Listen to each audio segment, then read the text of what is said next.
வணக்கம். என்ன செய்தியை பார்க்க போறோம்னு கேட்டீங்கன்னா, சிங்கப்பெண்கள் பாதுகாப்பு படை தொடக்க விழா முதலமைச்சர் தொடங்கி வைத்திருக்கின்றார். கோலாகலமாக நடந்திருக்கிறது. ஆனால் இந்த விழாவில் பல சொதப்பல்கள் நடந்திருப்பதாக அரசியல் விமர்சகர்கள் விமர்சனத்தை வைத்திருக்கின்றார்கள். அனுபவமே இவங்க பெற்றுக்கொள்ள மாட்டாங்களா? மொத்த தொடக்க விழாவும் படுதோல்வி அடைகிறது. ஆனா தொடக்க விழா தோல்வி அடைந்தா பரவாயில்லைங்க, ஆனா தொடங்கி வச்ச திட்டமும் படுதோல்வி அடைந்திருக்கிறது அப்படின்னு சொல்லிட்டு பெரிய பெரிய விமர்சனங்களை எழுப்பி இருக்கின்றார்கள். சரி, இந்த சிங்கப்பெண்கள் பாதுகாப்பு படை தொடக்க விழாவில் என்ன சொதப்பல்? இந்த சிங்கப்பெண்கள் பாதுகாப்பு படை எப்படி வேலை செய்ய போகுது? முதலமைச்சர் அதுல என்ன பேசினாரு? எல்லாவற்றையும் இந்த வீடியோவில் விரிவா பார்க்க போறீங்க. ஆனால் அதற்கு முன்பாக இதுவரைக்கும் நம்ம சேனலை நீங்க சப்ஸ்கிரைப் பண்ணலன்னா மறக்காம சப்ஸ்கிரைப் பண்ணிக்கங்க, கொஞ்சம் சப்போர்ட் பண்ணுங்க. முதல்ல தொடக்க விழாவில் நம்ம முதலமைச்சர் ஐயா அவர்கள் பேசியிருக்கிறார். என்னன்றது கொஞ்சம் கேட்டு வந்துருங்க. அதனால பெண்களுக்கு எதிராக இதெல்லாம் ஏன் நடக்குது, எதுக்கு நடக்குதுன்றது மத்தவங்க மாதிரி ரீல்ஸ்லயும் இன்ஸ்டாலையும் தேடிட்டு இருக்க முடியாது. ரியாலிட்டிய புரிஞ்சுக்கணும். சோ இந்த பிரச்சனைகள்லாம் ஏன் நடக்குது அப்படின்றத அனலைஸ் பண்ணி பார்க்கும்போது சுத்தி பாத்தீங்கன்னா ஒரே இடத்துலதான் வந்து நிக்குது. போதை பொருள் நடமாட்டம், அதை வேரோட பிடுங்கி எறியணும். இது வந்து 2026 போன மாசம் மே மாசம் 10ஆம் தேதி இந்த பிரச்சனை புதுசா முளைச்சு வந்துடல. இது பல வருஷமா இருக்கிற பிரச்சனை.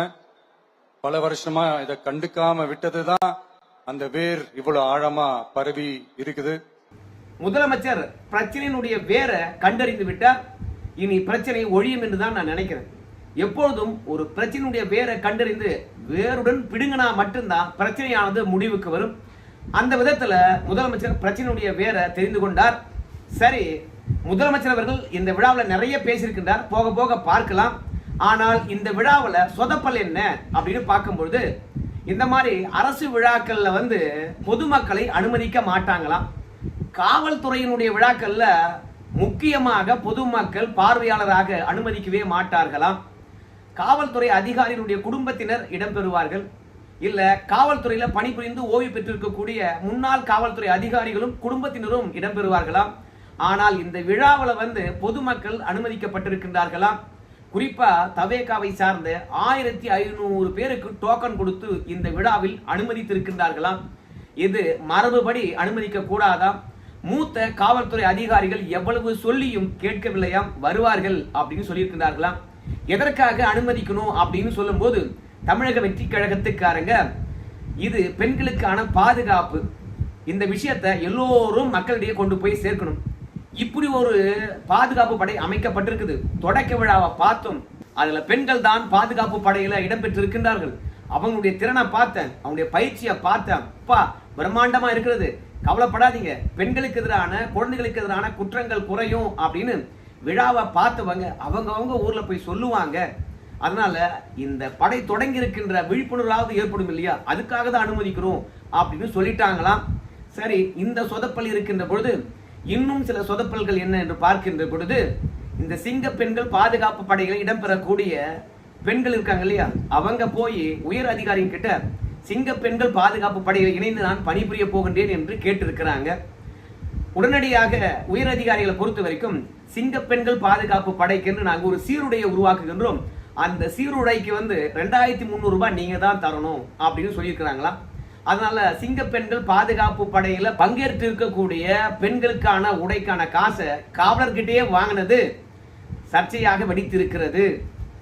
அது மட்டும் கிடையாது, சிங்க பெண்கள் பாதுகாப்பு படை தொடங்கிட்டாங்க, அவங்களுக்கு எந்த மாதிரியான அனுபவங்கள் இருக்கிறது, என்ன மாதிரியான பயிற்சிகள் கொடுத்திருக்கிறீங்க அப்படின்னு பல பேரும் சந்தேகத்தை எழுப்புகின்றார்கள். ஏன் இந்த சந்தேகம் வந்தது அப்படின்னு பார்க்கும்பொழுது, பல காவல் நிலையங்கள்ல வந்து பாதிப்படைந்தவர்களோ இல்ல பாதிப்பு அடைந்த குழந்தைகளுடைய பெற்றோர்களோ போய் புகார் அளிக்கின்ற பொழுது அங்க இருக்கக்கூடிய உயர் காவல்துறை பெண் அதிகாரிகளே வந்து உன் பொண்ணு எங்கன்னா ஓடிட்டாளா, உன் பொண்ணு என்ன பண்றாள்ன்ட்டு கடந்த காலங்களில் நீ கண்காணித்திருந்தால் உன் பொண்ணு ஓடி இருக்க மாட்டா அப்படின்லாம் கேள்வி எழுப்புகின்றார்களாம். உன் பொண்ணு எத்தனை மணிக்கு கல்லூரி போறா, எத்தனை மணிக்கு திரும்பி வருகின்றா, பள்ளிக்கு யாருடன் போறா, யாருடன் வருகின்றா, இதெல்லாம் பார்க்க மாட்டியா நீ அப்படின்னு வந்து பெண் காவல்துறை அதிகாரிகளே வந்து புகார் அளிக்க வந்தா பெற்றோரிடத்துல கேட்டு அவங்களை சங்கடப்படுத்துகின்றார்களாம்.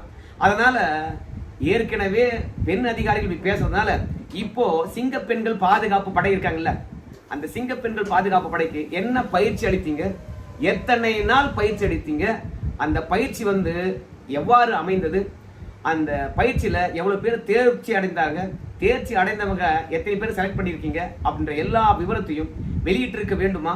ஆனா அப்படி ஒன்றும் வெளியிட்ட மாதிரி தெரியல. ரெண்டாவது, சிங்க பெண்கள் பாதுகாப்பு படை தொடக்க விழா. இந்த விழாவை தமிழகம் முழுவதும் கொண்டு போய் சேர்க்க வேண்டும் என்பதற்காக ரொம்ப பிரம்மாண்டமா நடத்தியிருக்காங்க. பரவாயில்ல, நடத்திட்டோம். ஆனா இந்த தொடக்க விழாவை விளம்பரம் பண்ணிருக்காங்க தெரியுமா? அந்த விளம்பரம் என்பது ஒவ்வொரு பத்திரிகையிலும் முழு பக்க விளம்பரமாக கொடுத்துருக்காங்க. முழு பக்க விளம்பரம் கொடுத்துருக்காங்களே, அந்த விளம்பரத்துக்காவது வந்து இந்த சிங்க பெண்கள் பாதுகாப்பு படையானது செயலாற்றுமா அப்படின்ற ஒரு சந்தேகத்தை எழுப்பியிருக்கின்றார்கள். ஏன்னா சிங்க பெண்கள் பாதுகாப்பு படைக்கென்று பெண்களை தேர்ந்தெடுத்திருக்கிறீர்கள். புதுசா ஆள் எடுத்திருக்கீங்களா? இல்லையே. ஏற்கனவே அனைத்து மகளிர் காவல் நிலையத்தில் இருந்து தான் பெண்களை நீங்க இந்த பணிக்காக தேர்ந்தெடுத்திருக்கீங்கன்னு வச்சுக்கோங்களேன். ஸோ அந்த இடத்துல இப்போ யார் வேலை பார்ப்பாங்க? ஏற்கனவே பார்த்த வேலைக்கு ஆள் இல்லாம ஷார்டேஜ் ஆகும் இல்லையா? அதனால புதுசா ஆள் எடுத்து இதற்குன்னு தனியை பயிற்சி கொடுத்து அதற்கு பிறகு சிங்க பெண்கள் பாதுகாப்பு படையை உருவாக்கி இருக்கலாமே. ஏன் அவசர கதியில இப்ப இந்த சிங்க பெண்கள் பாதுகாப்பு படையை உருவாக்குனீங்க? இப்ப பெண்களுக்கும் குழந்தைகளுக்கும் இப்ப இருக்கின்ற அனைத்து மகளிர் காவல் நிலையத்திற்குரிய பெண்கள் பாதுகாப்பு அளிக்க மாட்டாங்களா? இல்ல பெண் காவலர் மட்டும் விட்டுருங்க, ஆண் காவலர்கள் வந்து ரோந்து போறாங்களே, அவங்க எல்லாம் கண்காணிக்க மாட்டாங்களா? இப்ப சிங்க பெண்கள் பாதுகாப்பு படை உருவாக்கி இருக்கீங்களே, அவங்களுக்கு ஸ்பெஷலா என்ன ட்ரைனிங் கொடுத்தீங்கன்னே தெரியல. ஸோ அவங்க செய்யற வேலையை இந்த சிங்க பெண்கள் பாதுகாப்பு படையை உருவாக்குறதுக்கு முன்பாக இருக்கிறவங்க செஞ்சதே கிடையாதா? ஸோ அதனால இந்த சிங்க பெண்கள் பாதுகாப்பு படை எந்த அளவுக்கு செயலாற்ற போகுது என்கின்ற சந்தேகம் எழுந்திருக்கிறது. நம்ம முதலமைச்சரை பொறுத்த வரைக்கும் சிங்க பெண்கள் பாதுகாப்பு படைக்கு என்று கிட்டத்தட்ட 354 கோடி ரூபாய் ஒதுக்கி இருக்கின்றார். அதையும் தாண்டி புதுசாக சிங்க பெண்கள் பாதுகாப்பு படைக்கு 2500 பெண் காவலர்களை தேர்ந்தெடுக்க போகின்றார்களாம். அதனால இந்த சிங்க பெண்கள் பாதுகாப்பு படையானது இன்னும் பலம் பெற போகுது அப்படின்னு சொல்லியிருக்கின்றார். பெண்கள் பாதுகாப்பை உறுதி செய்வதற்காக ட்ரோன் மூலமாக நாங்கள் கண்காணிக்க போகின்றோம் அப்படின்னு சொல்லியிருக்கின்றார். அது மட்டும் இல்ல, குழந்தைகள் மற்றும் பெண்கள் இவங்களுக்கு எதிரான குற்றங்கள் ஏன் நடக்குது? எல்லாமே சரக்கு தான், போதைப் பொருள் தான். இது இப்ப மட்டுமா நடக்குது? கடந்த ஆட்சியிலும் நடந்திருக்குது இல்லையா? அதனால ஏதோ மே 10ஆம் தேதியிலிருந்து இது நடக்குது அப்படின்னு நினைக்க வேண்டாம். அது மட்டும் கிடையாது, குற்றங்கள் நடந்து போய்விட்டது, இனி நடக்காம பாதுகாக்கணும். இந்த குற்றங்களுக்கு ஆளாகிறவங்க யாருன்னு கேட்டீங்கன்னா நம்ம வீட்டு குழந்தைகள், நம்ம வீட்டு சகோதரிகள். அதனால அவங்க பாதிப்படைகின்ற போது, அதை கேள்விப்படுகின்ற போது நம்ம கண்ணில் தண்ணி வருது, மனசெல்லாம் பாதிப்படைகிறது. ஸோ அதனால அவங்க பாதிப்படைகின்ற போது நாம மௌனம் காக்க முடியாது. அவங்களுக்கு எதிராக நடக்கின்ற குற்றங்கள், நாம எடுக்க போகின்ற நடவடிக்கைகள் உண்மையாகவே இனிமே எவனும் தப்பு பண்ணணும் என்ற எண்ணமே இருக்கக்கூடாது. அந்த அளவுக்கு நாம கடுமையான சட்டங்களும் கடுமையான நடவடிக்கைகளும் இருக்கும், தண்டனையும் இருக்கும். தப்பு செஞ்சவன் தப்பிக்கவே முடியாதுங்க. ரெண்டாவது, சிங்க பெண்கள் பாதுகாப்பு படையை பொறுத்த வரைக்கும் குற்றங்கள் நடைபெறுவதற்கு முன்பாகவே போய் தடுத்துருவாங்க. அதனால எந்த பிரச்சனையும் இருக்காது அப்படின்னு முதலமைச்சர் சொல்லியிருக்கின்றார். பிரச்சனை இருக்காது என்பதை விட பிரச்சனைகள் குறைந்தால் போதும் என்று நம்ம நினைக்கிறேங்க. அது மட்டும் இல்ல, முதலமைச்சர் வந்து சொன்னாரு ஒரு விஷயத்த, நாங்க எல்லா விதத்திலும் பெண்களையும் குழந்தைகளும் காப்பாற்றுவதற்கான பாதுகாப்பதற்கான வழிமுறையை நாங்க எடுத்துக்கிட்டு தான் இருக்கிறோம், அதுல சமரசமே கிடையாது. ஆனால் குழந்தைகளும் பெண்களும் பாதுகாப்பா இருக்கணும்னு வச்சுங்களேன், சமூக பொறுப்பு இருக்கணும்.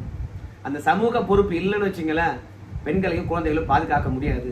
அதனால ஆண்களை பொறுத்த வரைக்கும் பொறுப்பா நடந்து கொள்ள வேண்டும் அப்படின்னு, பொறுப்பா நடந்து கொள்ளாதவனுக்கு என்ன தண்டனை கிடைக்கும் தெரியுமா அப்படின்னு எச்சரிக்கை விடுத்திருக்கின்றார். அதாவது பெண்களை எல்லோரையும் வந்து நைட் ஷிஃப்ட் வரைக்கும் வேலைக்கு அனுப்பிட்டு திடீர்னு பெண்களுக்கு பாதுகாப்பு இல்லை என்று நம்ம கூவிக்கிட்டு இருக்க முடியாது. அது மட்டும் கிடையாது, இன்னைக்கு தமிழ்நாட்டில் 38 டிஸ்ட்ரிக்ட் இருக்குதுன்னு நினைக்கிறேன். இந்த 38 டிஸ்ட்ரிக்ட்ல வந்து சிங்க பெண்கள் பாதுகாப்பு படையை சார்ந்த பெண் வீரர்கள் ஒவ்வொரு மாவட்டத்திலும் எத்தனை பேர் பணிபுரிய போறாங்க அப்படின்ற விவரமானது இன்னும் நமக்கு தெரியல. மொத்தமாக சிங்க பெண்கள் பாதுகாப்பு படையானது 70 படைப்பிரிவு உருவாக்கப்படும் அப்படின்னு சொல்லியிருக்கிறாங்க.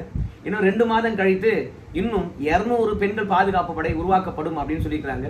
ஸோ மொத்தமாக இந்த பாதுகாப்பு படையில ஒவ்வொரு ஊருக்கோ இல்ல ஒவ்வொரு ஸ்டேஷனுக்கோ எத்தனை சிங்க பெண்கள் பாதுகாப்பு படையினர் இடம்பெற போறாங்க என்ற விவரமானது தெரியல. ஏற்கனவே பெண்களை பாதுகாப்பதற்கு அனைத்து மகளிர் காவல் நிலையம் இருக்கிறது. அவங்கெல்லாம் செய்யாததை இவங்க என்ன செய்ய போறாங்க அப்படின்னு நமக்கு தெரியல. இரண்டாவது, இந்த சிங்க பெண்கள் பாதுகாப்பு படையை பொறுத்த வரைக்கும் அவனுடைய பணி நேரம் எத்தனை மணி நேரம், ரெண்டாவது, எத்தனை கிராமங்களை இவங்க வந்து கண்காணிக்க போறாங்க, எந்த விவரமும் தெரியாம அப்படியே பிளாங்கா வந்து சிங்க பெண்கள் பாதுகாப்பு படை தொடங்கட்டும் அப்படின்னு மட்டும் சொல்லிட்டு நம்ம முதலமைச்சர் அவருக்கே உரிய பொறுப்புடன் வந்து இந்த சிங்க பெண்கள் பாதுகாப்பு படை மீது மக்கள் நம்பிக்கை வைக்க வேண்டும் என்பதற்காக உறுதியான ஒரு பேச்சை பேசிட்டு போயிருக்கிறாரு. நம்புவோம். நம்ம முதலமைச்சர் மீது நம்பிக்கை வைக்கிறோமோ இல்லையோ, சிங்க பெண்கள் பாதுகாப்பு படை மீது நம்ம நம்பிக்கை வைப்போம். காவல்துறையில் இருக்கக்கூடிய அனுபவம் வாய்ந்த காவல்துறை அதிகாரிகள் மீது நம்பிக்கை வைப்போம். எல்லாமே நம்பிக்கையில் தானே இருக்குது. ஆனா இந்த தாவேக அரசாங்கமானது பதவியேற்ற முதல் நாளிலே வந்து 3 திட்டங்களுக்கு கையெழுத்து போட்டாங்களாம். அதுல 2 திட்டங்களை நடைமுறைப்படுத்தியிருக்கின்றார்களாம். அந்த 2 திட்டங்களும் பெரிய சொதப்பலாம், படுதோல்வி அடைந்திருக்கிறதாம். முதல்ல ஒரு குடும்பத்துக்கு 200 யூனிட் மின்சாரம் பிரியினாங்களாம். ஆனா 500 யூனிட்டுக்குள்ள பயன்படுத்துறியா, அப்பதான் 200 யூனிட் ஃப்ரீ என்று அதுலயே ஒரு அளவுகோல் வச்சுட்டாங்களாம். அதுலயே பெருத்த ஏமாற்றம். ரெண்டாவது, விவசாய கடன் தள்ளுபடி. ஆனா அதுல நீங்க 50,000 ரூபாய் வாங்கியிருந்தீங்கன்னா முழு தள்ளுபடி. அதாவது 5 ஏக்கராவுக்கு கீழே இருந்தா முழு தள்ளுபடின்னு சொன்னாங்க. ஆனா இன்னைக்கு 50,000 ரூபாய் வாங்கியிருக்கியா அப்படின்னு பணத்தை அடிப்படையை வச்சு தள்ளுபடி பண்ணியிருக்காங்க. சோ இந்த திட்டம் படுதோல்வி. விவசாயிகள் போராடி கொண்டிருக்கின்றார்கள். இதுலயும் மக்களுடைய எதிர்பார்ப்பு பூர்த்தி ஆகல. இந்த சிங்க பெண்கள் பாதுகாப்படை தொடக்க விழா என்கின்ற போது பிரம்மாண்டமா நடத்திருக்காங்க, பல கோடி செலவு பண்ணியிருக்காங்க. ஆனால் அவங்களுடைய செயல்பாடுகள் கடந்த 2 திட்டங்கள்ல சொதப்பிருக்காங்க பாரு, அந்த மாதிரி சொதப்பிடுவாங்களோ அப்படின்ற ஒரு எண்ணம் இருக்கிறது. ஏன்னா இந்த சிங்க பெண்கள் பாதுகாப்பு படைக்கென்று தனியா சட்ட திட்டங்கள், பயிற்சிகள் என்று என்ன இருக்குது என்று நமக்கு தெரியல அப்படின்னு எல்லாருமே சந்தேகத்தை எழுப்புகின்றார்கள். அதாவது சிங்க பெண்கள் பாதுகாப்பு படையின்னு ஒண்ணு உருவாக்குறாங்க, யூனிஃபார்மை வந்து வகுக்கிறாங்க. அந்த யூனிஃபார்முக்கு கூட அந்த சிங்க பெண்கள் பாதுகாப்பு படையில இடம்பெறக்கூடிய அந்த பெண்கள் தான் காசு கொடுத்து வாங்கணும் என்ற நிலை இருக்கிறது என்றால், என்னதுக்கு இந்த மாதிரி அவசர கதியில இந்த சிங்க பெண்கள் பாதுகாப்பு படையை தொடங்கணும் அப்படின்னு சொல்லிட்டு அரசியல் விமர்சகர்கள் கேள்வி எழுப்புகின்றார்கள். சரி, பார்க்கலாங்க. போக போக இந்த சிங்க பெண்கள் பாதுகாப்பு படையானது எந்த அளவுக்கு பெண்களுக்கு எதிரான, குழந்தைகளுக்கு எதிரான குற்றத்தை குறைக்குதுன்னு பார்க்கலாம். இது சிறப்பா செயல்பட்டால் வாழ்த்துவோம். இல்லை என்றால் வருஷம் முழுவதும் விமர்சனங்கள் வைக்கிற மாதிரி தொடர்ச்சியாக விமர்சனங்களை வைப்போம். விமர்சனங்கள் வைக்கின்ற பொழுதுதான் தவறுகள் வந்து திருத்திக் கொள்ளப்படும் இந்த அரசாங்கத்தினால. அதனால பார்ப்போம். எல்லாவற்றையும் சுதைப்பிக் கொண்டிருக்கின்றார்கள். எப்போதுதான் பாடம் கற்றுக் கொள்வார்கள் என்று தெரியல. உயர் அதிகாரிகள் இருக்கின்றார்கள், அனுபவசாலிகள் இருக்கின்றார்கள். சோ கடந்த கால அரசாங்கங்கள் எந்த அளவுக்கு பெண்கள் பாதுகாப்பு, குழந்தைகள் பாதுகாப்பு விஷயத்துல நடைமுறை கடைபிடித்திருக்கின்றார்கள் இந்த விஷயம் எல்லாம் ரெக்கார்டா இருக்கும். அதெல்லாம் பார்த்து தெரிஞ்சுட்டு இருக்கலாம். ஆனால் இவங்க வந்த பிறகு மின்வெட்டு பிரச்சனை அதிகரித்திருக்கிறது, சட்ட ஒழுங்கு பிரச்சனை அதிகரித்திருக்கிறது, பெண்கள் பாதுகாப்பு, குழந்தைகள் பாதுகாப்பு கேள்விக்குறியாக இருக்கிறது, போதைப்பொருள் நடமாட்டமானது அதிகரித்திருக்குது. ஸோ இவற்றுக்கெல்லாம் ஒன்னா பொறுமையா எல்லாவற்றுக்கும் முடிவு கட்டுவோம் என்று சொல்லியிருக்கின்றார். சொன்ன சொல்ல காப்பாற்றுறாரா இல்லையா என்று பொறுத்து வந்து பார்க்கலாங்க. நன்றி.